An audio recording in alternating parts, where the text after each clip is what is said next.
Eder. Mech. Pallister. Abbiamo provveduto ad analizzare i tabulati delle utenze telefoniche al fine di reperire elementi utili che potessero ricostruire i fatti antecedenti la scomparsa della Resinovic Liliana, avvenuta a Trieste in data 14 dicembre 2020.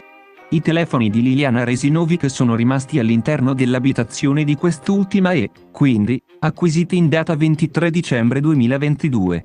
L'analisi è relativa al periodo compreso tra il 01 ed il 22 dicembre 2021.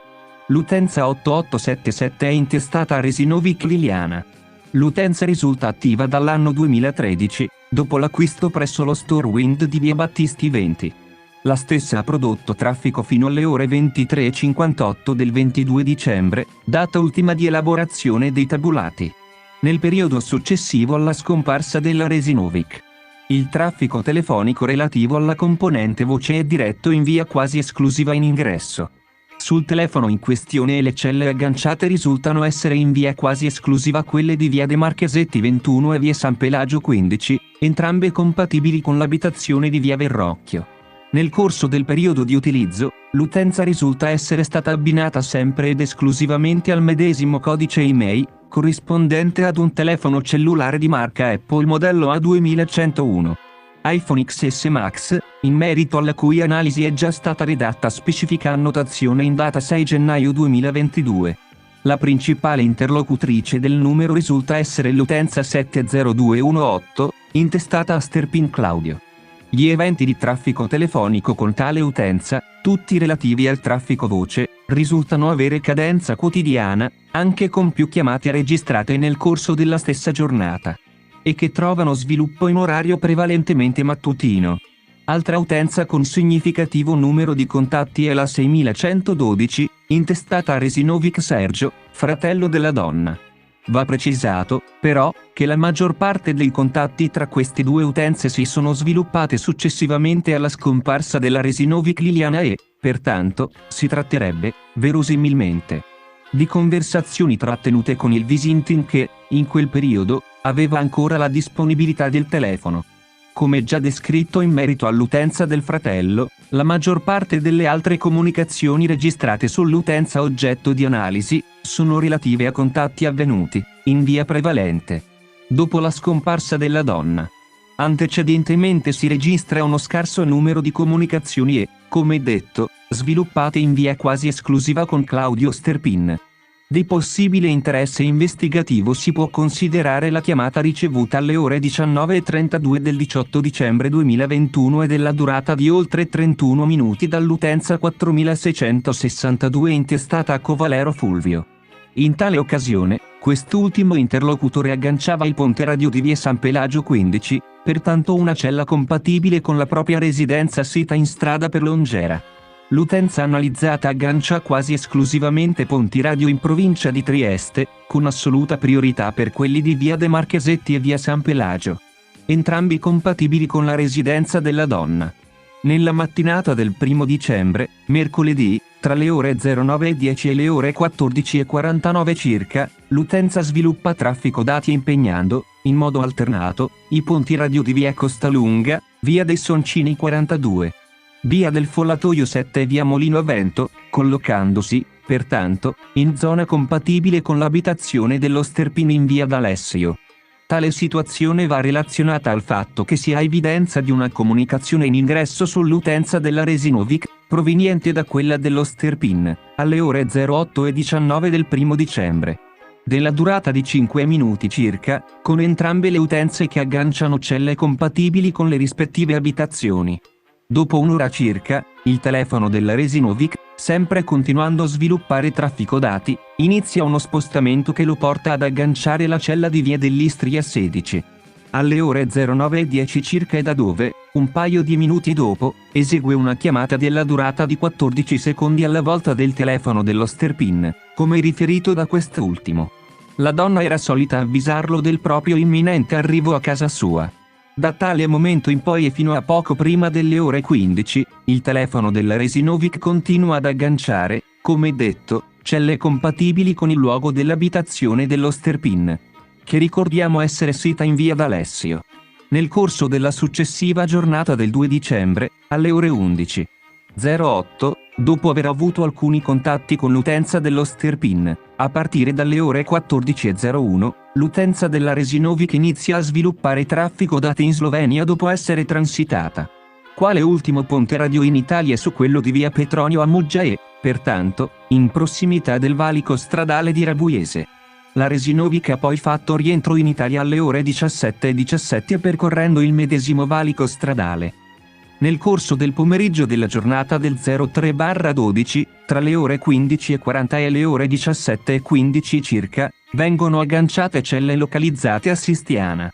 Il giorno successivo, 04/12, già a partire dalle ore 10:15, il telefono aggancia celle a Monfalcone per poi proseguire il suo percorso lungo la direttrice Ronchi, Romans di Sonzo e Mossa e così giungere, infine, a Dolegna del Collio.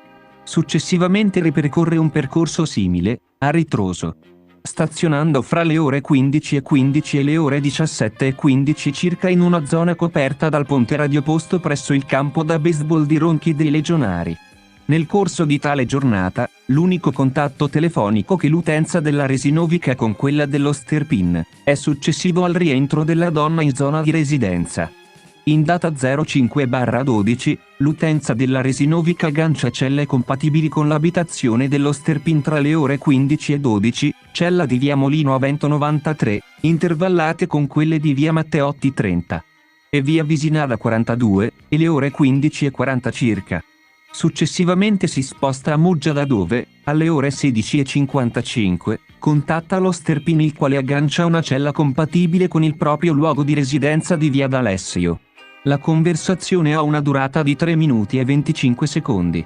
Nel corso della giornata del 6 dicembre, i contatti fra la Resinovic e lo Sterpin sono molteplici ed è probabile che i due soggetti si possano essere incontrati, stante la compatibilità tra le celle agganciate da ambedue i loro dispositivi. Nel corso della prima chiamata, effettuata dalla Resinovic alle 8:55 e della durata di 4 minuti e 23 secondi, entrambe le utenze agganciano celle compatibili con le rispettive abitazioni. Alle ore 09:57, nel corso della seconda chiamata della durata di 1 minuto circa, mentre l'utenza dello Sterpin, che risulta anche essere il chiamante, continua ad agganciare celle compatibili con la propria abitazione, il telefono della Resinovic è in movimento verso il centro cittadino. Situazione ancora più evidente se si analizzano tutte le celle agganciate per produrre traffico dati. A queste prime due conversazioni fanno seguito ulteriori 2 brevi contatti, rispettivamente alle ore 10:41 e 10:47 e della durata di poco superiore al minuto. Mentre le utenze agganciano celle tutte fra loro compatibili e riguardanti la zona di Largo Barriera e zone limitrofe. Segue un'ulteriore conversazione, con entrambi i telefoni che agganciano celle nelle rispettive zone di residenza. Il successivo 7 dicembre, che era un martedì e, pertanto, la giornata in cui è stato dichiarato che la Resinovic era solita andare a casa dello Sterpin per aiutarlo nelle faccende domestiche. I due hanno un primo contatto telefonico alle ore 8:24 relativo ad una conversazione, in uscita dal telefono della donna, della durata di 2 minuti e 27 secondi. Con modalità analoghe a quanto già descritto per quanto concerne la giornata del 1 dicembre, l'utenza della Resinovic inizia uno spostamento che la porta, attraverso il centro cittadino, ad agganciare celle in via dell'Istria 16, alle ore 9:22, da dove contatta nuovamente lo Sterpin per una breve conversazione di 20 secondi. Successivamente l'utenza aggancia celle compatibili con l'abitazione dell'uomo in via D'Alessio e, più precisamente, quelle di via dell'Istria 16, via dei Soncini 42 e via Visinada 42. Fino alle ore 14:20 circa. Successivamente l'utenza si riporta in celle pertinenti al centro cittadino e si evidenziano contatti sia in ingresso col marito, alle ore 15:50, cella di Corso Cavour, che in uscita con lo Sterpin. Alle ore 16:25 cella di via Molino a Vento 93.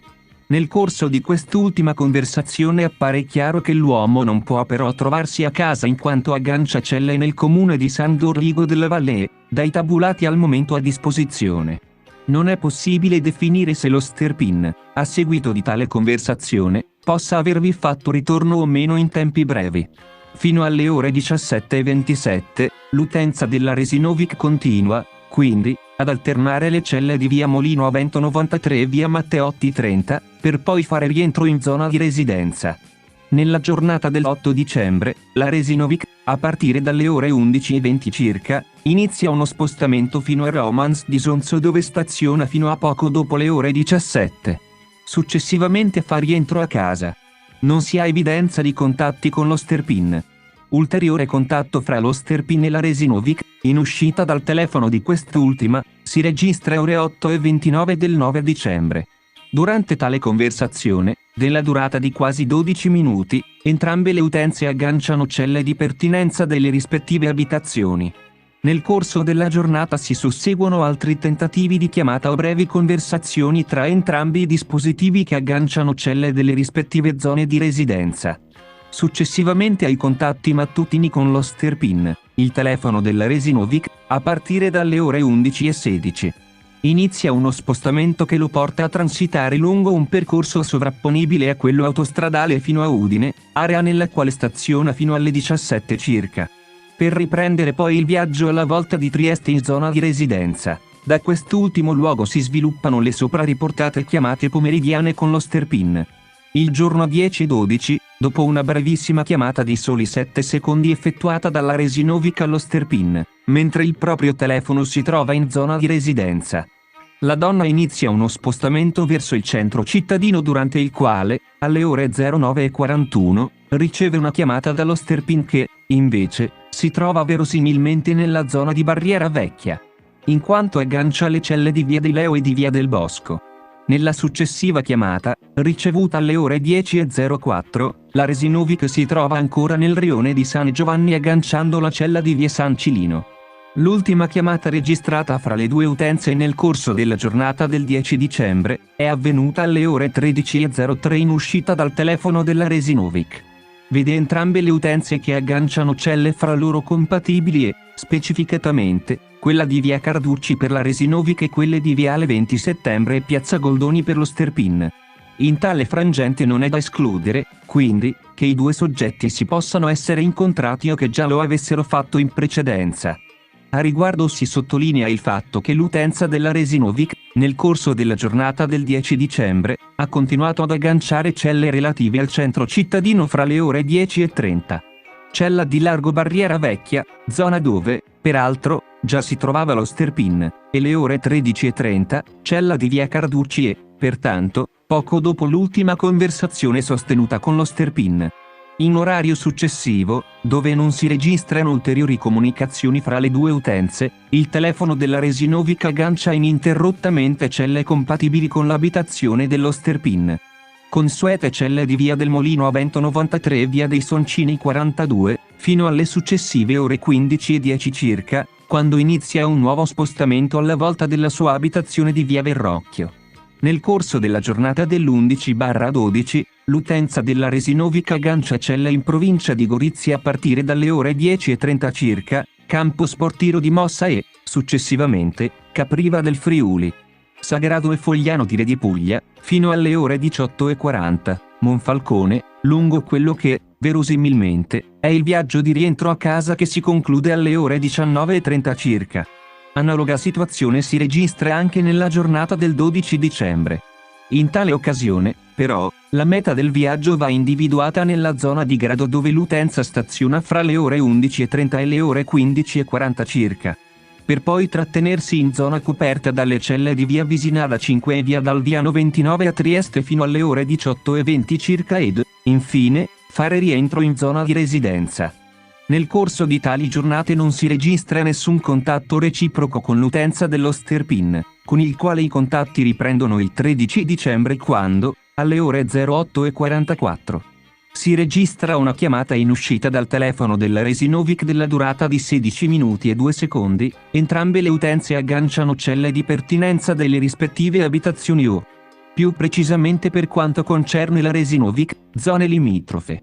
Nel prosieguo della giornata del 13 dicembre, il telefono della Resinovic inizia uno spostamento alla volta della Slovenia da dove sviluppa traffico dati a partire dalle ore 10:27 circa. Nella circostanza, il valico impegnato per recarsi all'estero, potrebbe essere individuato in quello di Rabuiese, ultima cella in Muggia, via Petronio 1. Il telefono continua a produrre traffico dati su rete estera fino alle ore 16:10 quando, poi, riprende ad agganciare celle in Italia, sempre a partire dalla sopracitata cella di via Petronio e, pertanto, in prossimità del valico stradale di Rabuiese, fino a raggiungere, infine, la zona di residenza. Nel corso della serata e, specificatamente, fra le ore 18:50 e le ore 21:50, l'utenza produce traffico dati impegnando la cella di Campo Belvedere, nei pressi della locale stazione ferroviaria, per fare poi rientro nella zona di residenza. Della giornata del 14/12, giornata nel corso della quale la Resinovic si è allontanata dalla propria abitazione senza farvi più ritorno, abbiamo già abbondantemente parlato. Nel corso delle giornate seguenti e, pertanto, dal 15 al 23 dicembre allorquando il telefono si trova nella disponibilità del marito della Resinovic, Visintin Sebastiano. Lo stesso produce prevalentemente traffico dati impegnando, in via quasi esclusiva, le già note celle di via De Marchesetti 21, via Giulia 77 e via San Pelagio 15. Tutte compatibili con l'ubicazione dell'alloggio di via Verrocchio. Torniamo sul fatto che il secondo telefono di Lilly, il Samsung, si sarebbe spento per sempre il 12 sera. C'è qualcuno che sostiene che questo telefono sarebbe stato usato il 13 per fotografare lo schermo dell'iPhone. Tra l'altro in questa occasione fotografava una operazione molto sospetta per chi lo ricorda, che già allora in molti attribuimmo a Sebastiano. Ma non è tutto, emerge un'altra stranezza: nell'ultimo giorno di utilizzo, il 12 dicembre, questo telefono smette di fare le consuete ricerche, affitti eccetera.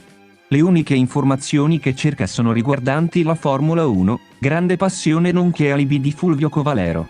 Liliana aveva improvvisamente sbattuto la testa o qualcuno dal 12 sera si era impadronito di quel telefono?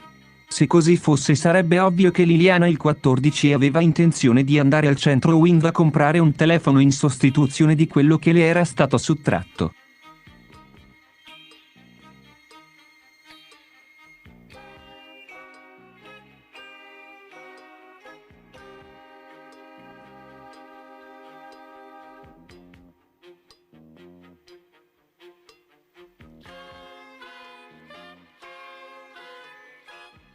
Ehi, non dimenticare di iscriverti a questo canale.